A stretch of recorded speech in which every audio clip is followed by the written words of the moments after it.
তাদের এই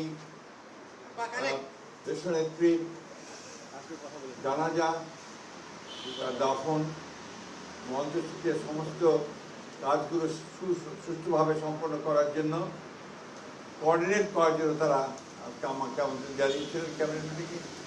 সেখানে আলোচনা হয়েছে, একটু পরেই আপনারা সেগুলো জানতে পারবেন, তাদের প্রেস সেক্রেটারি আপনাদেরকে জানাবে। আমাদের প্রধান উপদেষ্টা তিনি বোধহয় একটা জাতির উদ্দেশ্যে ভাষণ দেবেন, আপনারা তাদের কাছ থেকে সব কিছু জানতে পারবেন। যেহেতু তাদের মিটিং তারাই জানাবেন, সেটাই ভালো হবে।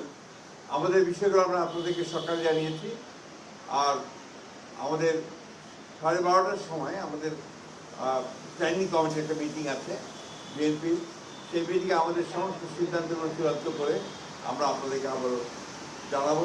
টাইমটা জানতে থাকবো, সেক্ষেত্রে আপনাদের কাছে আমরা সর্বাত্মক সহযোগিতা চাইব। আপনারা সবাই দেশনেত্রী বেগম খালেদা জিয়ার জন্য দোয়া করবেন। আসসালামু আলাইকুম।